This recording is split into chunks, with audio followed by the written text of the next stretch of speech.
अस्सलाम वालेकुम। आज 14 अगस्त है और एक बहुत खूबसूरत दिन है पाकिस्तान के लिए। पाकिस्तान अब 78 साल का हो गया, 78 ईयर्स का हो चुका है। और अल्लाह ताला, दुआ सिर्फ यही है कि अल्लाह ताला पाकिस्तान को सलामत रखे, आबाद रखे और तरक्की करे।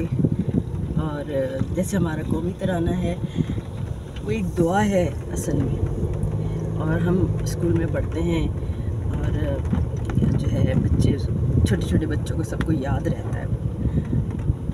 असल में वो एक दुआ है, पाक सर ज़मीन शाद बाद कीश्वर हसीन शाद बाद। तो इतना प्यारा ये तराना लिखा गया, उस वक्त एक जज्बा था जिस वक्त ये लिखा गया कि जैसे कोई नई चीज़ आपके पास आने वाली होती है, कोई गाड़ी है, कोई स्कूटर है, या कोई भी चीज़ नई आपके पास आती है तो आप बहुत खुश होते हो और उसकी तारीफ़ करते हो।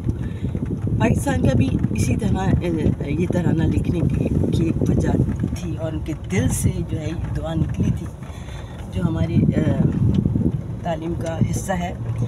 और अल्लाह ताला पाकिस्तान को हमेशा कायम दायम रखे। हम सब की ये दुआ होनी चाहिए और इसके लिए जो हम अपनी ताकत के मुताबिक कर सकते हैं ज़रूर करना चाहिए। अभी मैं स्कूल जा रही हूँ, 14 अगस्त के लिए हम लोग दुआ करेंगे और 14 अगस्त के लिए पाकिस्तान के लिए दुआ करेंगे और इसमें एक बहुत अच्छे तरीके से हम इस दिन को मनाएंगे।